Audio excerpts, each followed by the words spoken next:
We're standing right at the edge of what could be the single biggest creation of wealth in all of human history. And it's all being powered by artificial intelligence. We're hearing these incredible promises from tech leaders about a future of just unimaginable abundance. But behind that amazing vision, there's a really high stakes power game going on. And it raises some pretty deep questions about who's actually going to benefit from all this. Okay, let's get into it. So, what's Elon Musk really getting at here? He's saying this isn't just about moving money around, from one group to another. No, this is about creating a whole new level of wealth. The idea is that the entire economic pie is about to get so much bigger it's almost hard to imagine. The promise? A world where technology creates so much value that the old rules about scarcity, they just don't apply anymore. It's a pretty wild, almost utopian vision, right? All right, so first up, let's really dig into the technology and the just sheer financial scale behind this grand promise, because honestly, it is absolutely breathtaking. So what kind of technology are we really talking about here? Let's just take a look at a model like xAI's Grok.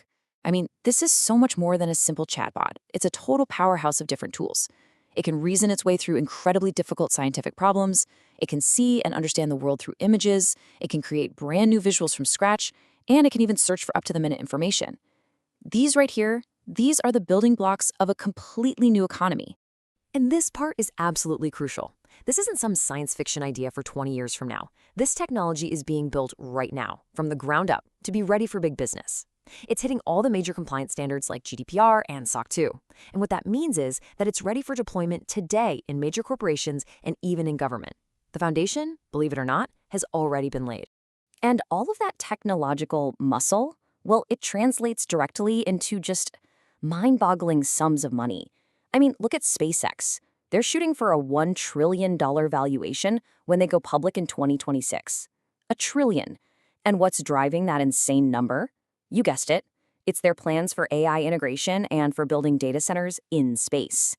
The scale of this is just, it's hard to even wrap your head around it. And this quote, wow, it really paints a picture of the ultimate endgame here. Not just a basic income, but a universal high income. A world with so much abundance that anyone can have whatever they want and poverty is just gone. It's the ultimate utopian dream. But as you can probably guess, it's not quite that simple.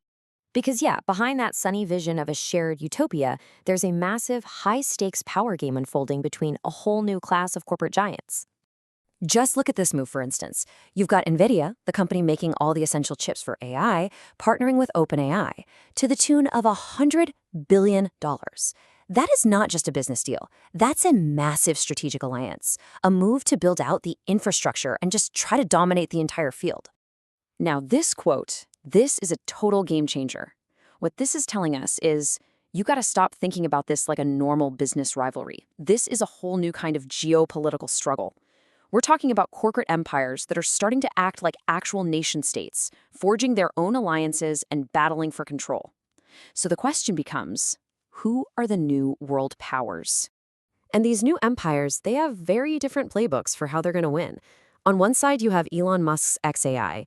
Their whole strategy is what they call training dominance. The goal is to build one single super intelligent AI. Think of it like creating one digital Einstein. But on the other side, you've got OpenAI. They're aiming for inference dominance. Their plan is to create a massive army of slightly less powerful AIs that can all work together. Think of it like having millions of really smart digital interns. So which is better, one super genius or a million smart workers? That is the question at the heart of this entire race. So how in the world do you build that one super genius AI? Well, the secret sauce is something called coherent compute. Okay, imagine you're trying to build one single giant powerful brain. For it to work, you need every single little part to work together perfectly as one single unit. That's coherent compute. It's incredibly difficult to pull off, and the companies that can master it, they believe they have an edge nobody else has, one that could give them a monopoly on creating the world's most powerful AI. Okay, so we've got this incredible new engine for creating wealth and a titanic power struggle between giants, which brings us to maybe the biggest question of all. Who actually gets to benefit from this new age? Is it all of us or just a few? Well, that promise of universal wealth slams into a pretty harsh reality when you start looking at the data. I mean, look at this chart. A shocking 80% of Black workers are currently in jobs with a high risk of being automated, Let that sink in. That isn't just a statistic, it represents a huge potential for economic disruption. And this quote just perfectly captures that skepticism. You know, the idea that you're going to replace human workers with robots and then just pay people to do nothing? For a lot of people, these utopian promises, they just don't add up in the real world. There's a huge disconnect between the grand vision and what it could mean for everyday people. So here's the bottom line. Sure, AI could make all of us way more productive, no doubt about it. But who gets the immediate benefits from that? It's the corporations. And when you see a number like only 7% of Black-owned businesses are actually using these advanced tools, you really start to see the problem. There's a very real danger here that this new technology could just make the rich richer, pretty much exactly like the Industrial Revolution did. So, does this mean we're just doomed, headed for some dystopian future with mass unemployment and wealth packed into the hands of a few? Well, not necessarily. The most likely path forward is probably something a lot more nuanced, a kind of hybrid reality. Let's explore how that could actually work. So when we think about the future of work, it's probably not going to be this big showdown, humans versus machines.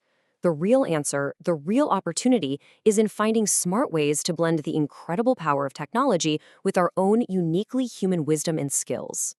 A recent report from KPMG on the future of investing gives us a perfect real-world example of this. They identified this growing trend of the hybrid investor. This is someone who doesn't pick between a human financial advisor and a slick digital platform. They use both, combining the strengths of each. And honestly, this isn't just about finance. It's a potential blueprint for how tons of industries could evolve. And look, this isn't just some theory. Check out this data. Nearly a third of all investors, 30%, are already using this hybrid approach. They're actively combining the best of both worlds, that trusted human advice and the ease of digital tools. This is a powerful new trend, and it is growing fast. And here it is, the key finding. At the end of the day, trust is still the absolute cornerstone. Investors who bring a human advisor into the mix, even if it's part of a hybrid model, report way higher levels of trust and satisfaction. Why? Well, it's simple. Technology can give you endless data, but a person provides context, accountability, and reassurance. That human element, it's still completely essential. So what does this all mean for us, for you and me? It means we have to adapt. It means we need to become the educators who can help people make sense of this new, complicated world. We need to use technology not to replace our own judgment, but to create truly personalized, better experiences for people. And yeah, of course, we need to get good at using these AI tools ourselves. The goal isn't to fight against AI, it's to figure out how to work with it. Which brings us right back to where we started, to that final trillion-dollar question. We've seen the incredible promise of AI and the immense world-changing power it represents. But as this new world gets built, brick by digital brick, is it going to fulfill that dream of universal wealth for everyone? Or is it just going to build bigger, more powerful empires for a select few? The answer to that question is going to define the next 100 years.